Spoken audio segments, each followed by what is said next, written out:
కీర్తన గ్రంథము 1వ అధ్యాయము 6 వచనాలు మనం చదువుకున్నాము. అందులో మనము ధ్యానం చేసుకోవాల్సిన వచనం ఏంటంటే 2వ వచనాన్ని జ్ఞాపకం చేసుకుందాము.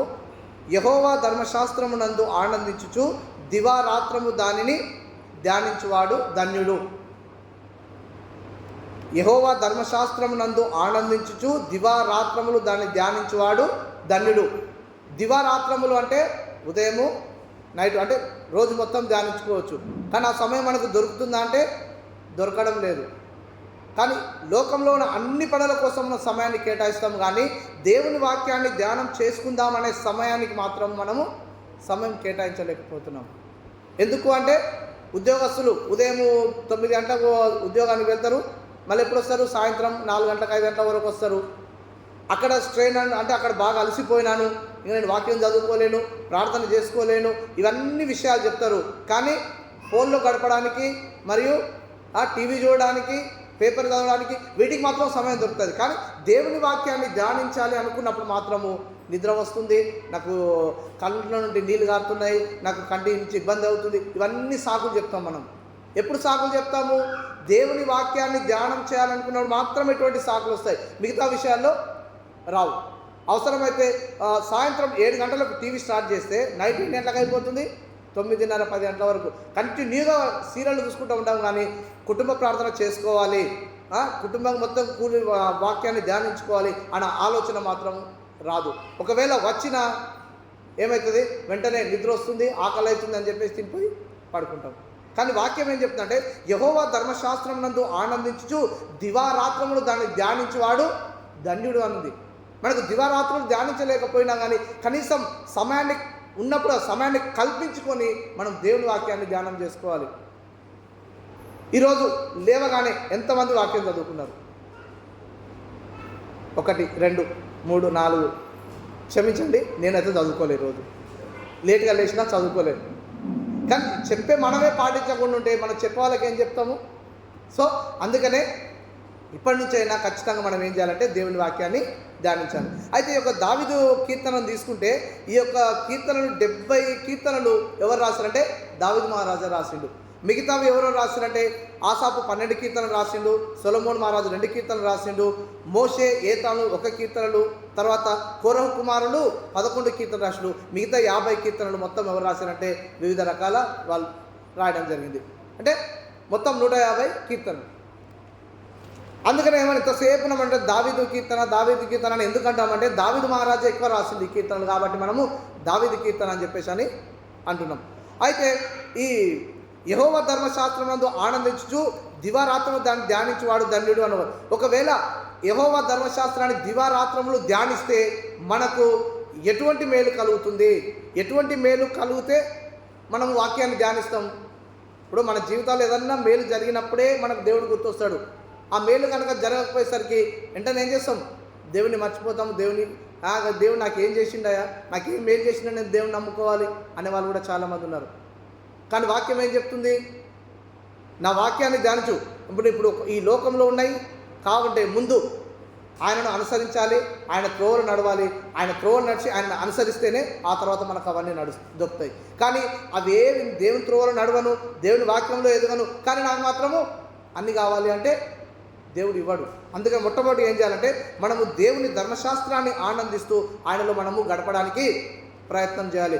అయితే మానవుడు ఉదయం 5 గంటలకు లేచి మళ్ళీ నైట్ 8 గంటలకు పడుకుంటారు, 9 గంటలకు 10 గంటలకు పడుకుంటారు. అంటే ఈ యొక్క 6 గంటల సమయంలో, ఈ 12 గంటల సమయంలో, అంటే 12 గంటల సమయంలో 8 గంటలు ఉద్యోగం పోతుంది, 2 గంటలు ముచ్చట్లకు పోతాయి, ఇంకొక. కానీ దేవుని వాక్యానికి వచ్చేసరికి, ప్రార్థన వాక్యానికి 2 నిమిషాలు కూడా సరిగ్గా మనం కేటాయించలేకపోతున్నాం.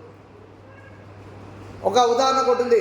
ఏంటంటే ఇంట్లో ఒక ఇంటికి దావత్కి వెళ్ళినప్పుడు అక్కడ చికెను మటన్ అన్నీ రెడీగా వండుకొని తిని ఉండడం, ఇట్లా ప్రార్థన చేసుకోవాలనేసరికి వాళ్ళు ఏం చేసినట్టే పోయినట్ట ప్రార్థన కూర్చున్నట్ట, దేవానికి స్తోత్రం నాకు ఆత్రం కథ ఎమ్మటే నిమిషం కాకముందుకే ప్రార్థన ముగించుకుంటే వచ్చి తినేసినాం.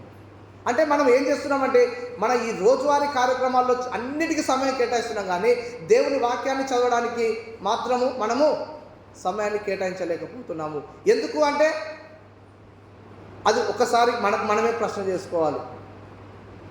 అయితే మొట్టమొదటిగా అసలు దేవుని వాక్యాన్ని చదవడం వలన లాభాలు ఏంటంటే, మొట్టమొదటిగా ఏంటంటే దేవుని వాక్యము చదవడం వలన ఆ దేవుని వాక్యం ఏం చేస్తుంటే మనం పాపం చేయకుండా ఆపుతుంది. మొట్టమొదటి ఏంటంటే దేవుని వాక్యము ధ్యానం చేయడం వలన ఆ వాక్యము మనల్ని ఏం చేస్తుందంటే పాపం చేయడానికి మార్గం చూపిస్తలేదు, ఆ మార్గాన్ని మూసేస్తుంది.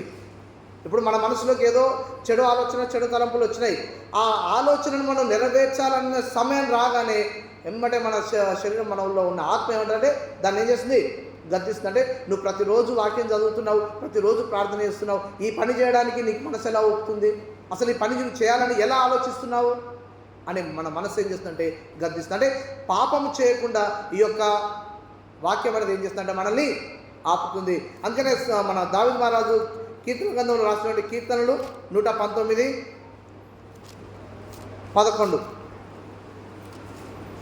119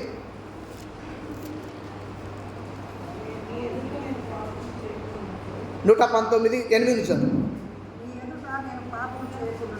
119:9 ఆ యవనస్తులు దేని చేత తమ నడతను శుద్ధిపరచుకుందరు, నీ వాక్యమును బట్టి దాన్ని జాగ్రత్తగా చూసుకుంటే చేతనే కదా. నా పూర్ణ హృదయంతో నిన్ను వెతికి ఉన్నాను, నన్ను నీ ఆజ్ఞలను విడిచి తిరగనీయకుము. చూడండి, నీ ఎదుట నేను పాపము చేయకున్నట్లు నా హృదయములో నీ వాక్యమును ఉంచుకొని ఉన్నాను. చూడండి, నీ ఎదుట నేను పాపము చేయకుండానట్లు నీ యొక్క వాక్యాన్ని ఎందులో ఉంచుకోమంటున్నాడు, హృదయంలో ఉంచుకున్నాడు. దావీదు మహారాజు బత్షెబ విషయంలో పాపం చేసిన తర్వాత మళ్ళా తిరిగి చూడలేదు, మరలా అసలు పాపం అనేది ఆయన దగ్గరికి రాలేదు. ఎందుకంటే అంతవరకు పాపం చేసిండు. బత్షెబతో పాపం చేసిన తర్వాత ఎప్పుడైతే దేవుని ఉగ్రత వచ్చిందో పశ్చాత్తాపపడి మళ్ళా ఆ పాపం ఆయన చేయలేదు. ఎందుకు చేయలేదంటే ఈ యొక్క వాక్యాన్ని ఆయన మనసులో ఉంచుకున్నాడు కాబట్టి. అందుకని 11 క్లియర్గా రాయబడ్డది. ఏం రాయబడ్డది, నీ ఎదుట నేను పాపము చేయకున్నట్లు నా హృదయంలో నీ వాక్యము ఉంచుకొని ఉన్నాను. కాబట్టి ఆ వాక్యము ఆయన మనలో ఉంది కాబట్టి ఆ వాక్యం మనల్ని ఏం చేస్తుందంటే చెడు మార్గానికి రాకుండా, చెడు మాటలు మాట్లాడకుండా, చెడు చూపులు చూడకుండా, చెడు తలంపులు ఆలోచించకుండా ఈ యొక్క వాక్యం ఏం చేస్తుందంటే మనల్ని కాపాడుతుంది. అందుకని ప్రతిరోజు మనం ఏం చేయాలంటే ఖచ్చితంగా దేవుని వాక్యాన్ని ధ్యానించాలని వాక్యం సెలవిస్తుంది. అసలు మొట్టమొదటి దేవుని వాక్యం అంటే ఏంది? ఇప్పుడు మనం ఇంతసేపు వాక్యము అని చెప్పుకున్నాం కదా. అసలు వాక్యం అంటే ఏంటి? వాక్యం అంటే ఏంటిది? దేవుని మాటలు. ఎక్కడ చెప్పబడ్డాయి చూడండి ఒకసారి. మనము యోహాను సువార్త 1:1 వెళ్దాం. వాక్యం అంటే ఏంటిది? ఇంతసేపు మనం వాక్యం చదువుకోవాలి అనుకున్నాం కదా. ఆ వాక్యం అనేది ఏంటిది? ఆది యందు వాక్యం ఉండెను, వాక్యము దేవుని యొద్ద ఉండెను, వాక్యము దేవుడై ఉండెను, ఆయన ఆది యందు దేవుని యొద్ద ఉండెను. 14వ వచనంకి వచ్చేసరికి ఏమైందంటే ఆ వాక్యము శరీరధారి అయి కృపా సత్య సంపూర్ణుడుగా మన మధ్య నివసించను. అంటే ఇంతసేపు మనం చెప్పుకున్న వాక్యం ఏంటిదంటే దేవుడు, యేసుక్రీస్తు ప్రభుల వారు. అందుకనే ఆయనను మన హృదయంలోకి చేర్చుకోవాలి, ఆయన దారిలో మనం నడవాలి, ఆయన ఎలా చెప్తే మనం అలా వినాలి, ఆయన ఏది చెప్తే అది చేయాలి. కానీ ఏది చెప్పకుండా ఆయన చెప్పింది వినకుండా మనము అడ్డదారిలో పోతే మనం ఎన్ని చేసినా వ్యర్థమైన వాక్యం సెలవిస్తుంది. అందుకని మనం ఏం చేయాలంటే దేవుని వాక్యాన్ని ఖచ్చితంగా మనము ధ్యానం చేయాలి. చూడండి, ఇంకా దేవుని వాక్యాన్ని ఏ విధంగా భద్రపరచుకోవాలో మన సామెతల్లో సొలొమోను మహారాజు చెప్తున్నాడు. చూడండి ఏం రాయబడ్డది అక్కడ. సామెతల గ్రంథము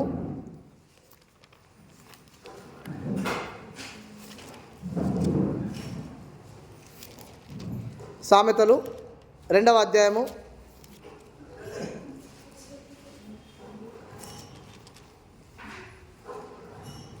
1వ వచనం నుంచి 2వ అధ్యాయం 1వ చూడండి.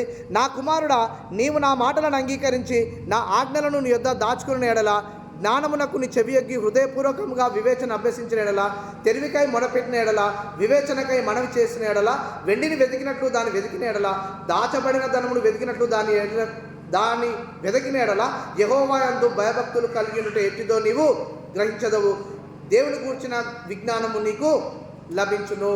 చూడండి ఇక్కడ ఏం చెప్తుండు, నా కుమారుడా నీవు నా మాటలను అంగీకరించి నా ఆజ్ఞలను నీ యొద్ద దాచుకున్న ఎడల, అంటే ఆయన ఆజ్ఞలను, ఆయన కట్టడలను మనం ఏం చేయాలంటే మన హృదయంలో భద్రపరచుకోవాలి.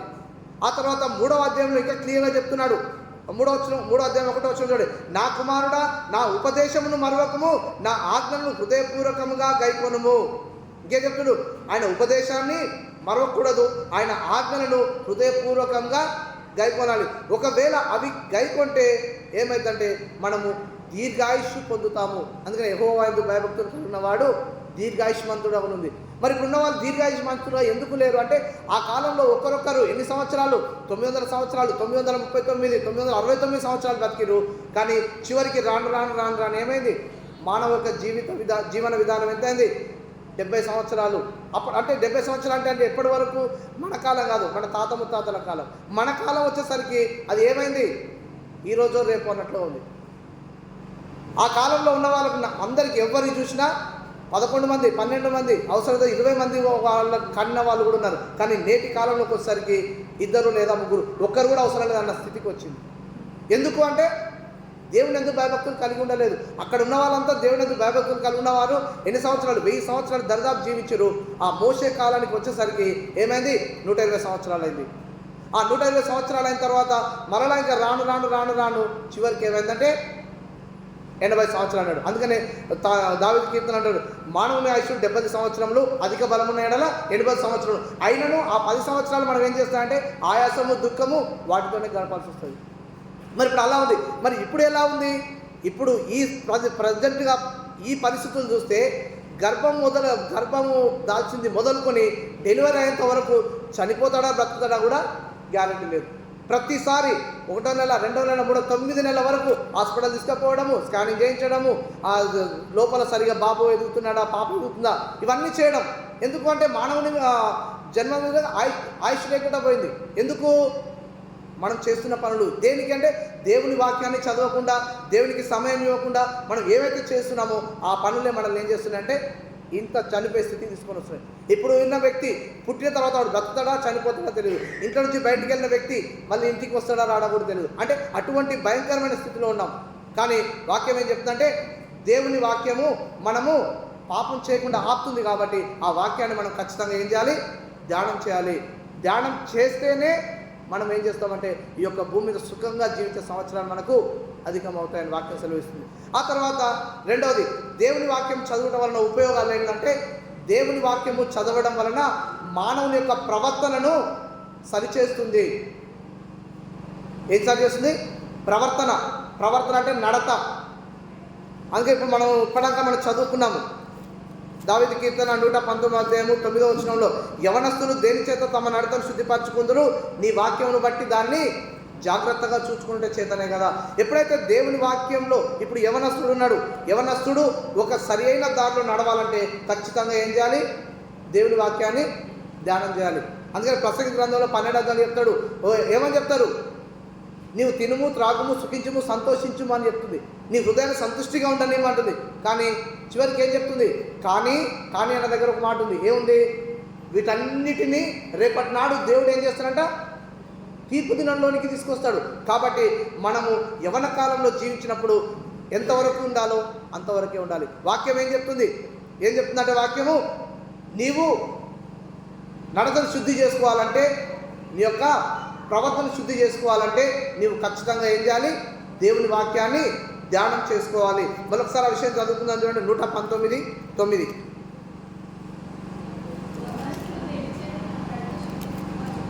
యవనస్తులు దేని చేత తమ నడత శుద్ధిపరచుకొందురు, నీ వాక్యమును బట్టి దాన్ని జాగ్రత్తగా చూసుకునేట చేతనే. అంటే దేవుని యొక్క వాక్యాన్ని బట్టి మనము ప్రవర్తనను ఏం చేసుకోవచ్చు అంటే సరి చేసుకోవచ్చు. ఇప్పుడు మనము క్రైస్తవులను పేరు పెట్టుకొని ఉన్నాం, కానీ మనము బయటికి వెళ్ళిన తర్వాత చర్చిలో ఉన్నప్పుడు పరిశుద్ధంగా ఉంటాం, ఆ తర్వాత పాటలు పాడతాము, వాక్యం చదువుతాం. చివరికి బయటికి వెళ్ళిన తర్వాత మన ప్రవర్తన ఏ విధంగా ఉంటుంది? కంటి చూపుతోని పాపం చేయడానికి అవకాశం ఉంటుంది, నడకతోని పాపం చేయడానికి అవకాశం ఉంటుంది, చేతులతో రకరకాల పనులు చేస్తాము. అందుకనే సమాజంలో మనల్ని ఖచ్చితంగా ఏం చేస్తారంటే మనల్ని ఏ విధంగా మన జీవన విధానం ఏ విధంగా ఉంది, మన ప్రవర్తన ఏ విధంగా ఉందనేది ఖచ్చితంగా ఏం చేస్తారంటే గమనిస్తూ ఉంటారు. ఎందుకు అంటే ఈయన చర్చిలో ఉన్నప్పుడు ఒక పరిశుద్ధంగా ఉంటున్నాడు, మంచిగా జీవిస్తున్నాడు, కానీ బయటికి వెళ్ళిన తర్వాత చూస్తే నోరు తెరిస్తే బూతు మాటలే వస్తున్నాయి. ఏ చేయకూడని పనులు చేస్తున్నాడు, వెళ్ళకూడని చోటికి వెళ్తున్నాడు.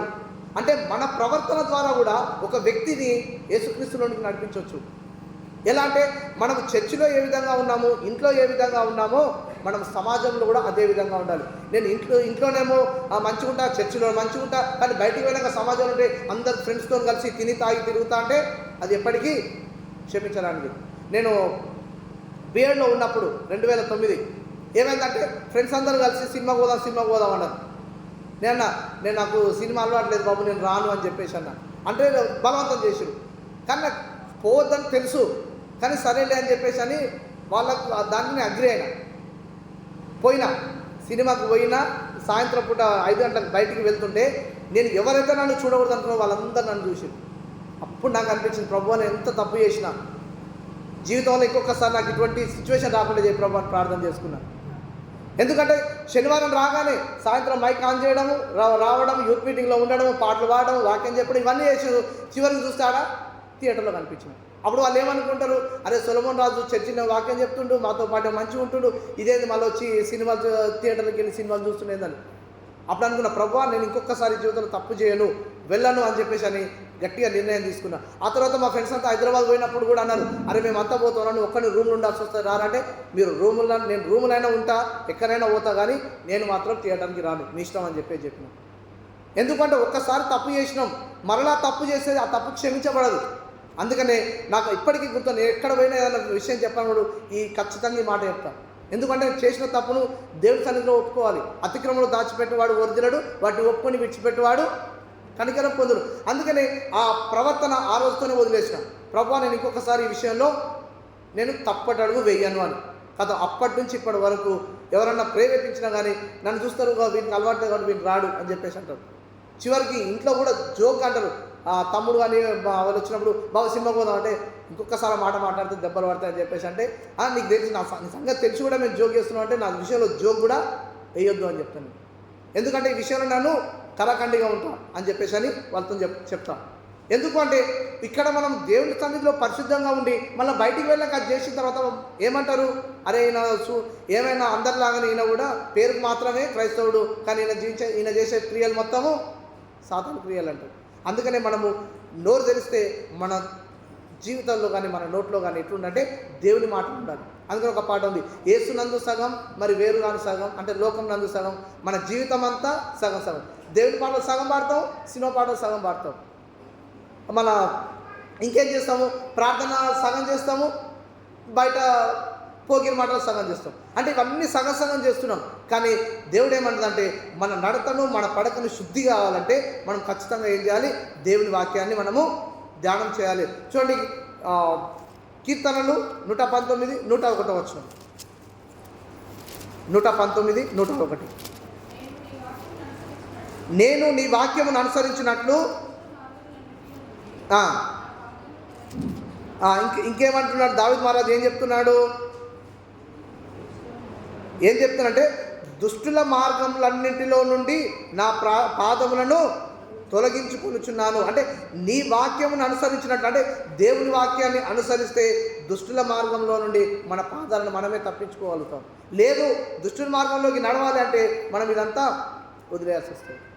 మనం దుష్టుల మార్గంలో నడుదామా, దేవుని మార్గంలో నడుదామా, ఈరోజు మనం ఏం చేయాలంటే పరీక్ష చేసుకోవాలి. అలాగే కీర్తనలో 37వ అధ్యాయం 23వ వచనం, 37, 23.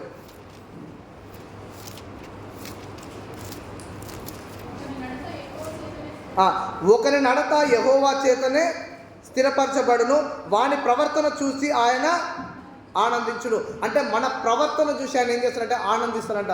అబ్బా నా బిడ్డ దేవుని సన్నిధిలో ఎట్లున్నాడు, ఇంటి దగ్గర ఎట్లున్నాడు, సమాజంలో కూడా అదే విధంగా ఉన్నాడు. అంటే మన ప్రవర్తనను చూసి దేవుడు ఏం చేస్తారంట, ఆనందిస్తారంట. కానీ మనం ఇంట్లో ఒక విధంగా, బయట ఒక విధంగా, సంఘంలో ఒక విధంగా, మనకు ఇప్పుడు ఈ ఊర్లో కాకుండా ఇంకో ఊర్లో పోయిన తర్వాత ఇంకో విధంగా ఉంటే అది కరెక్ట్ కాదు. అందుకనే మనం ఏంటంటే దేవుని సన్నిధిలో ఎంత భయభక్తి కలిగి జీవిస్తున్నామో సంఘంలో కూడా అంతే భయభక్తులు కలిగి జీవించాలి. అలా చేస్తేనే దేవుడు ఏం చేస్తాడంటే మనల్ని అన్ని విధాలుగా మనల్ని వాడుకుంటాడు. ఇంకా తర్వాత దావీదు మహారాజు ఇంకేం చెప్తున్నాడు, 29వ వచనం, 119, 29 అన్నాడు, కపటపు నడత నాకు దూరము చేయము, నీ ఉపదేశము నాకు దయచేయము. అంటే కపటపు నడత అంటే వెనకొక మాట ముందొక మాట, అంటే అందరికి తెలిసినప్పుడేమో ఒక దారిలో నడవడము, ఎవరు లేనప్పుడేమో మన ఇష్టానుసారంగా జీవించడం. అంటే మనం ఒంటరిగా ఉన్నప్పుడు ఒకే విధంగా ఉండాలి, 10 మందిలో ఉన్నప్పుడు ఒకే విధంగా ఉండాలి. ఆ ఒంటరిగా ఉన్నప్పుడేమో దేవుని వాక్యం చదువుకోవాలి, మన 10 మందిలో ఉన్నప్పుడే దేవుని గురించి మాట్లాడడము, ఒంటరిగా ఉన్నప్పుడేమో వేరే వేరే పనులు చేయడం, రకరకాల ఆలోచన. అది ఎన్నటికీ అది మంచి పద్ధతి కాదు. ఎందుకు అంటే దేవుని వాక్యం ఏం చెప్తుందంటే మన నడతను శుద్ధి చేస్తుంది. కాబట్టి ఆ వాక్యాన్ని మనం ఖచ్చితంగా ఏం చేయాలి, ధ్యానం చేయాలి. తర్వాత ఇదే సామెతల గ్రంథం 13వ అధ్యాయం 20వ వచనం ఇంకొక మాటను చూసుకుందాం. అది కూడా సామెతలు 13వ అధ్యాయము 20వ వచనం.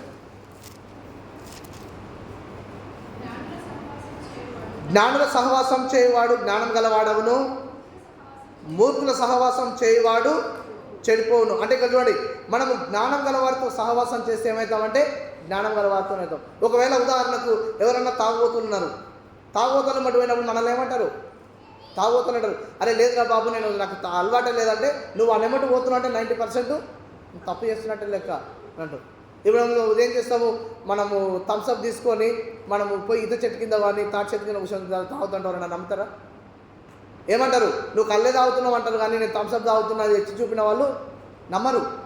ఎందుకంటే మూర్ఖులతో సహవాసం చేస్తే మనం కూడా మూర్ఖులతో సమానంగా చేస్తాం. అంటే ఎప్పటికీ మనం ఏం చేయాలంటే జ్ఞానం గల వారితో సహవాసం చేయాలి. ఆ జ్ఞానం గల ఎక్కడి నుంచి లభిస్తుందంటే మనకు ఈ యొక్క పరిశుద్ధ గ్రంథం నుంచి లభిస్తుంది. కాబట్టి ఈ యొక్క పరిశుద్ధ గ్రంథాన్ని మనం ఖచ్చితంగా ఏం చేయాలి, ధ్యానం చేయాలి. ధ్యానం చేస్తేనే మనకు ఈ యొక్క పాపం చేయకుండా మన నడతను ఈ యొక్క వాక్యము శుద్ధిపరుస్తుంది. తర్వాత మూడో అంశం ఏంటంటే దేవుని వాక్యము ధ్యానం చేయడం వలన మూడో ఉపయోగం ఏంటంటే మనము ఈ భూమి మీద సురక్షితంగా జీవించగలుగుతున్నాం. మూడో అంశం ఏంటంటే దేవుని వాక్యము ధ్యానించడం వలన మనం ఏం చేస్తున్నామంటే బ్రతికింపబడుతున్నాము. ఎలా బ్రతికింపబడుతున్నాము? అందుకే మన ద్వితీయోపదేశ కాండంలో 30:20 ఒక మాట రాయబడ్డది. యేసుక్రీస్తు ప్రభుల వారిని సాతానుడు శోధిస్తున్నప్పుడు ఆయన ఒక మాట అంటాడు. ద్వితీయోపదేశ కాండము 30వ అధ్యాయము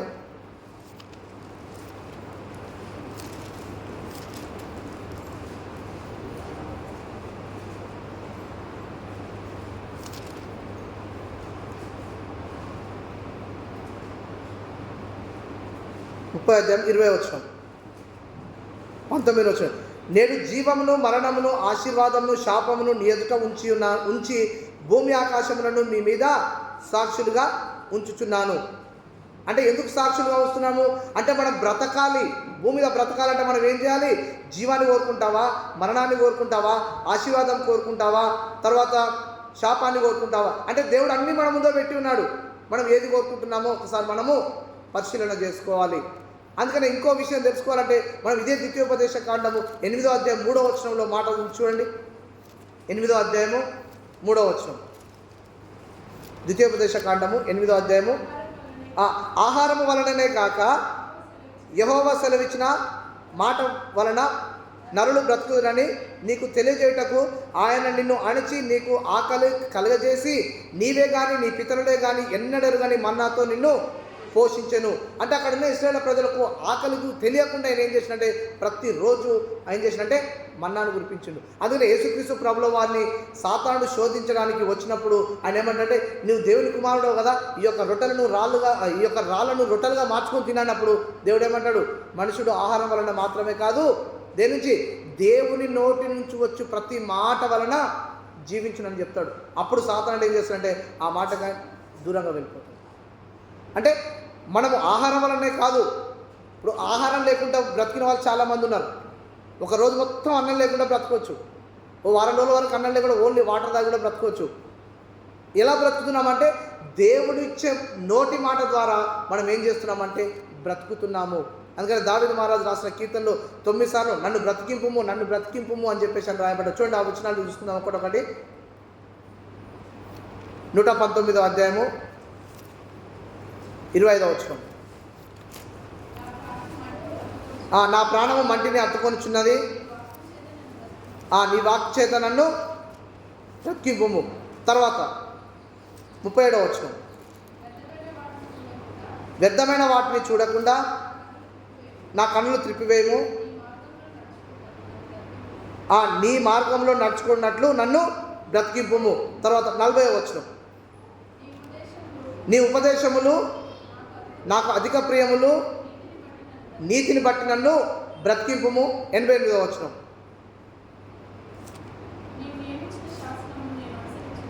నీవు నియమించిన శాస్త్రం నేను అనుసరించినట్లు నీ కృపచేత నన్ను బ్రతికింపు. తర్వాత 107వ వచనం,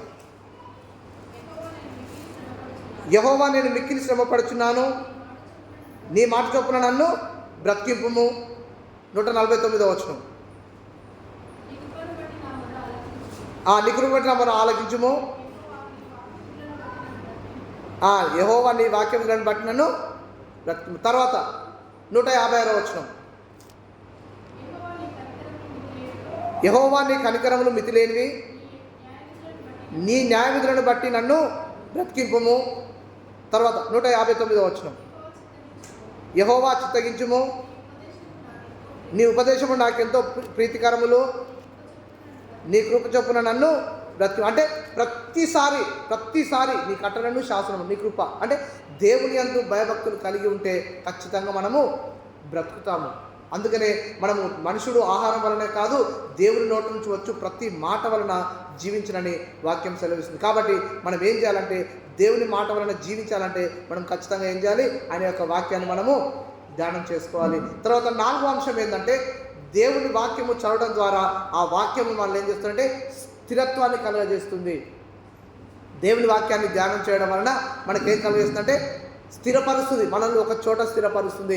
మనం దేవుని వాక్యాన్ని కరెక్ట్ ధ్యానం చేసుకొని ఉంటే మనం ఆ ప్రాంతంలోనే స్థిరత్వం కలిగి ఉంటాం. కానీ దేవుని వాక్యాన్ని ధ్యానం చేయకుండా, దేవునికి ప్రార్థన చేయకుండా, దేవునిలో ఉండకుండా మనం ఏం చేస్తున్నామంటే ఒక స్థిరత్వం లేకుండా ఈ సంఘం అని, ఆ సంఘం అని, ఇంకో సంఘం అని, ఇంకో సంఘం అని ఎక్కడెక్కడెక్కడో తిరుగుతున్నాం. ఎందుకు తిరుగుతున్నాము? మనకు ఒక స్థిరత్వం లేదు.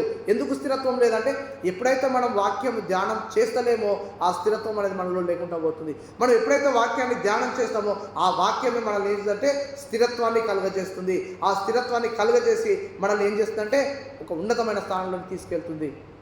ఇప్పుడు మన కళ్ళ ముందర ఎంతోమంది ఉన్నారు. ఇక్కడ ఈ సంఘం ఉంది, ఇక్కడ ఈ సంఘం పెట్టుకొని కూడా ఎక్కడో పోవాలనే ఆలోచన ఉంది. ఎక్కడో పోతున్నారు, అక్కడ కరెక్ట్ ఉండట్లేదు, ఇక్కడ కరెక్ట్ ఉండలేదు. చివరికి ఏమైపోతుందంటే భ్రష్టులు అయిపోతున్నాను. మొట్టమొదటిగా నేను 10th అయిపోయినాక ఇంటర్ చదువుకోనికి పోయినప్పుడు నర్సాపూర్ పోయినప్పుడు నేను అక్కడ మన ఎంపీ చర్చెస్ లేవు. అక్కడ ఎబ్రోన్ సహవాసాన్ని పోయినా. అప్పుడు 2 సంవత్సరాలు అక్కడే ఉన్నా. అక్కడ ఉండి అక్కడే 2 సంవత్సరాల తర్వాత భీమన్పల్లికి వచ్చిన తర్వాత ఏమనిపిస్తుంది? నాకు అదే చర్చికి వెళ్ళాలనిపిస్తుంది.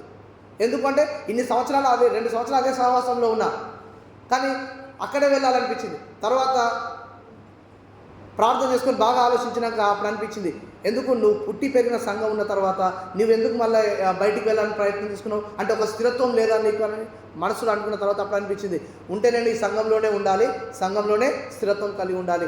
ఎవరిని ఆటంకాలు పెట్టినా, ఒకవేళ ఉదాహరణకు నా స్థానంలోనే వేరేళ్ళు ఉండుంటే, నేను చేసేది ఆర్టీసీ జాబ్, రిస్క్ చాలా ఉంటుంది. అయినా కానీ రిస్క్ తీసుకొని నేను సంఘానికి ఎందుకు వస్తున్నానంటే నా సంఘాన్ని నేను బలపరచుకోవాలి, నా సంఘాన్ని నేను ఎట్టి పరిస్థితిలో వదులుకోవద్దు. ఇప్పుడు అదే నేనున్న ప్లేస్లో వేరే వాళ్ళు ఉంటే కూడా ఖచ్చితంగా ఒక్కరోజు ఇట్లా సంఘాన్ని ఇట్లా కంటితో చూసి ఉండేవారు కాకపోవచ్చు. ఎందుకు శ్రమ అనుకోకుండా, భారం అనుకోకుండా ఎందుకు వస్తున్నానంటే ఖచ్చితంగా నేను నా సంఘంలో ఉండాలి, నా సంఘంలో నిలబడాలి. ఒకవేళ నన్ను చూసి అయినా ఇంకా ఎవరైనా మనసు పొందలేము. ఆడికి నేను వచ్చేటప్పుడు కూడా మా మేడం వాళ్ళు కానీ సార్ వాళ్ళు అడుగుతారు, అవును చర్చికి నువ్వు భీమన్పల్లికి ఎందుకు అంత దూరం ఎందుకు వెళ్తున్నావు, ఇక్కడ చర్చిలు లేవా కలుగుతున్నావు అంటే ఉన్నాయి.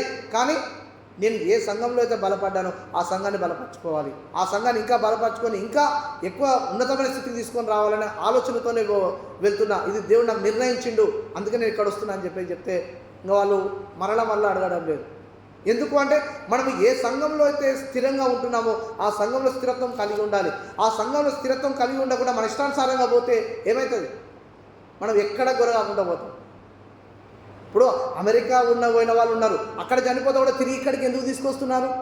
మరి అక్కడనే సమాధి చేసేది, అక్కడనే వేసేయచ్చు కదా, ఎందుకు చేయట్లేదు? అంటే నాకు ఒక స్థిర నివాసం ఉంది, నా స్థిర నివాసం కాడికి నేను వెళ్ళాలి, నా ప్రాంతం ఉంది, నా ప్రాంతంలో సమాధి చేయబడాలని ముందే చెప్పుకుంటారు. అట్లా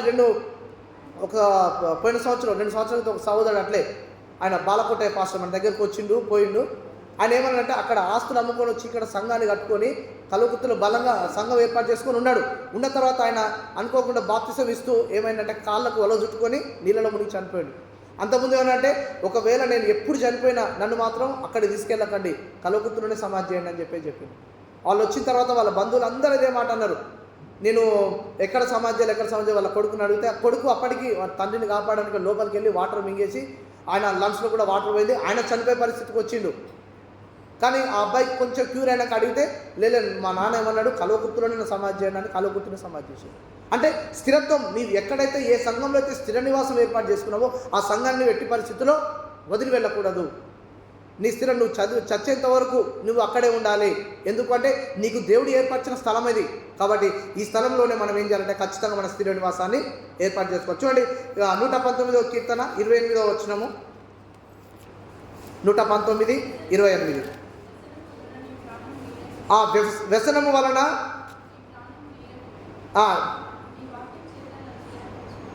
వ్యసనము వలన నా ప్రాణము నీరైపోయేను, నీ వాక్యము చేత నన్ను స్థిరపరచుము. చాలామంది ఏం చేస్తున్నారంటే మన సహోదరులు యవ్వన కాలంలో ఉంటూ తాగుడుకు అలవాటయ్యి సిగరెట్లు బీడీలు ప్రతి దానికి అన్నిటికీ చెడు అలవాట్లకు బానిసై లాస్ట్కి ఏం చేస్తున్నారంటే దేవుడికి దూరం అయిపోతుంది. ఇప్పుడు చాలామంది చూస్తున్నాం. ఎందుకంటే యవన దశ, ఈ యవన దశలో ఉన్నప్పుడు మాత్రమే ఆ యవన దశనే చాలా ప్రమాదకరం. ఒకవేళ ఒక వ్యక్తి బాగుపడాలన్నా ఆ యవన దశనే, నాశనం కావాలన్నా ఆ యవన టీనేజ్ అంటారు. అందుకనే 19 అంటే 13 నుంచి 13 సంవత్సరాల నుంచి 19 సంవత్సరాల వరకు ఈ మధ్య కాలంలోనే ఎవరైనా చెడిపోవడానికి అవకాశం ఉంటుంది. కాబట్టి అందుకనే చిన్నప్పుడే మనము పిల్లలు ఉన్నప్పుడు ఏం చేస్తాం, సామెతలు 20 బాలుడు నడవాల్సిన వానికి నేర్పు, వాడు పెద్దవాడైనప్పుడు దాని నుంచి తొలగిపోడు. ఒకవేళ నన్ను తొలగొట్టాలని ఎంతోమంది మా ఫ్రెండ్స్ ప్రయత్నం చేసిరు, కానీ నేను తొలగిపోలేదు. ఎందుకు? చిన్నప్పటి నుంచే సండే స్కూల్కి రావడము, వాక్యం చదువుకోవడము, కడత వాక్యం నేర్చుకోవడము, పాటలు పాడము, ఇవన్నీ చేసినాం కాబట్టి స్థిరపరచబడ్డాం దేవునిలో. కాబట్టి ఇప్పటి వరకు కూడా మనం ఆ దాని నుంచి తొలగలేకపోతున్నాం. ఎందుకంటే మనం చిన్నప్పుడు నేర్చుకున్న దేవుని వాక్యము ఏం చేస్తుందంటే మనల్ని స్థిరపరిచింది. అందుకనే వ్యసనం వలన నా ప్రాణము నీరైపోయాను, నీ వాక్యము చేత ఏమని చెప్తుంది, నీ వాక్యం చేత నన్ను స్థిరపరచుము అని చెప్తుంది. అందుకనే ఇప్పటి వరకైనా ఎవరైనా వేరే అలవాట్ల నుంచి ఉన్నా ఇప్పటికైనా ఆ యొక్క అలవాట్లన్నింటిని మానేసి దేవుని వాక్యాన్ని ధ్యానిస్తే ఆ వాక్యం ఏం చేస్తుంది, మనల్ని సర్వసత్యంలోనికి నడిపిస్తుందని వాక్యం సెలవుస్తుంది. తర్వాత ఇదే కీర్తన 133వ వచనం చూడండి, 133వ వచనం, 119, 133. నీ వాక్యమును బట్టి నా అడుగులు స్థిరపరచుము, ఏ పాపమును నన్ను ఏలనీయకము. చూడండి, నీ వాక్యమును బట్టి నా అడుగులు స్థిరపరచుము, ఏ పాపమును నన్ను ఏలనీయకము. అంటే మనం నడుచు మార్గం అంతట్లో ఆ వాక్యం మనకి ఏం చేస్తుందంటే వెలుగుగా ఉంటుంది కాబట్టి మనం ఆ యొక్క వాక్యాన్ని మనము ధ్యానం చేసుకోవాలి. ఆ వాక్యాన్ని మనం ధ్యానం చేస్తే అప్పుడు ఏమైందంటే మనం ఏ పాపం మనల్ని ఏలదు. ఎందుకు ఏలదంటే మన హృదయంలో దేవుని వాక్యం ఉంది. దేవుని వాక్యాన్ని మనం ధ్యానం చేస్తున్నాము. దేవుని వాక్యాన్ని మనం ప్రతిరోజు తింటున్నామంటే ఏంటో చదవడం. అందుకని ఒక పాట ఉంది, నాకు బలము ఉన్నంత వరకు, నాకు కను దృష్టి ఉన్నంత వరకు చదవలేదు నీ వాక్యము, దృష్టి అంతా పోయినాక అప్పుడు ఏం చేస్తారు, బైబిల్ చదవాలని ఆశ కలుగుతాడు. కంటి చూపు మంచి ఉన్నంత వరకేమో టీవీలు చూడడము, ఫోన్లు చూడడము, వార్తాపత్రికలు చూడడం, తను నచ్చిన చూడము. కానీ అవసాన దశకు వచ్చిన తర్వాత, ఉద్యోగం నుంచి రిటైర్మెంట్ అయిన తర్వాత అప్పుడేం ఆలోచన వస్తుంది, నేను బైబిల్ చదవాలి, నేను సేవకుని కావాలి, నేను దేవుని వాక్యాన్ని బోధించాలని ఆశ కలుగుతుంది. కానీ వాక్యం ఏం చెప్తుందంటే నీవు బలముండగానే దేవుని సేవ చేయు. ఎందుకంటే ఇప్పుడు మనకి ఇష్టమైన మామిడి పండు తీసుకున్నప్పుడు దాన్ని ఏం చేస్తాము, రసం ఉన్న మామిడి పండు, దాన్ని రసమంతా తాగి తోలంతా తినేసిన తర్వాత లాస్ట్కు బొచ్చను కూడా ఏం చేస్తాము, నాకి అవతల పడేస్తాం. ఎందుకు? ఆ రసమంతా టేస్ట్ చేస్తాము. కానీ ఈ యవన దశను మన జీవితాన్ని మొత్తము ఈ యొక్క ఉద్యోగానికి రకరకాల పనులకు కేటాయించి చనిపోయిన స్థితికి వచ్చినాక 55 ఏళ్ళు 60 ఏళ్ళు వచ్చినాక నేను సేవ చేస్తా ప్రభు అంటే అది ఎంతవరకు సాధ్యమైతే? అంటే నాకు బలము ఉన్నంత వరకు చేయలేదు ప్రభు సేవను, బలమంతా పోయినాక అప్పుడు నాకు సేవ చేయాలని ఉంది అని చెప్పేసి అనేవాళ్ళు చాలామంది ఉన్నారు. అందుకని నాకు ఇదే మొట్టమొదటిగా నేను ఈ విధంగా ఇటువంటి నిర్ణయించుకోవడం కారణం ఏంటంటే ఇదే, ప్రభు నాకు ఇంత అవకాశం ఇచ్చినావు, ఈ అవకాశాన్ని నేను ఎందుకు వినియోగించుకోవద్దు? నీ సన్నిధిలో గడపాలనే ఆలోచన నాకుంది, కాబట్టి నేను ఉద్యోగం చేసుకుంటూనే సేవ చేస్తాను అని చెప్పేసి ఆ రోజు నుంచి ఖచ్చితంగా నిర్ణయం తీసుకొని, నాకు ఎందుకంటే నాకు ఉద్యోగం లేనప్పుడు నేను ఉద్యోగం కావాలి ప్రభు అన్న, ఉద్యోగం ఇచ్చిండు. ఉద్యోగం ఇచ్చిన తర్వాత నీ ఆదివారంలో సన్నిధిలో గడపడానికి అవకాశం లేకుండా పోయింది. అవసరమైనా ప్రభు నాకు ఉద్యోగం వద్దు, అడగగానే ఉద్యోగం ఇచ్చినావు, కానీ మరి నీకు సమయం ఇవ్వకుండా ఉద్యోగము నాకు వద్దని చెప్పి ప్రార్థన చేస్తే దేవుడు నాకు మంచి సమయం ఇచ్చిండు. ఆ సండే ఆఫ్ ఇచ్చిన తర్వాత అప్పటి నుంచి నేను మంచి నిర్ణయించుకొని ఏం చేసినా, ఖచ్చితంగా నేను దేవుని సేవలో కొనసాగాలి అని చెప్పేసి తీసుకున్నాను. అంటే మనం స్థిరత్వం కలిగి ఉండాలి. ఇప్పుడు ఈ స్థిర పనిని మనం ఏర్పాటు చేసుకుంటే అది మనం ఏం చేస్తుంటే ఉన్నతమైన స్థితిలోకి తీసుకెళ్తుంది. అందుకని ఏంటంటే దేవుని వాక్యాన్ని ధ్యానం చేయడం వల్ల మొట్టమొదటి మనకు కలిగేది ఏంటంటే దేవుని వాక్యం మనల్ని పాపం చేయకుండా ఆపుతుంది. రెండవ అంశం ఏంటంటే దేవుని వాక్యము ధ్యానం చేయడం వలన మన నడతను, మన ప్రవర్తనను శుద్ధి చేస్తుంది. దేవుని వాక్యము ధ్యానం చేయడం వలన ఆ వాక్యం మనల్ని బ్రతికిస్తుంది. తర్వాత దేవుని వాక్యం ధ్యానం చేయడం వలన మనల్ని ఏం చేస్తుందంటే స్థిరత్వాన్ని కలుగజేస్తుంది మనలో. కాబట్టి ఈ 4 అంశాలు జ్ఞాపకం చేసుకొని మనము ముందుకు వెళ్దామని వాక్యం ముగిస్తున్నాం. దేవుడి యొక్క మాట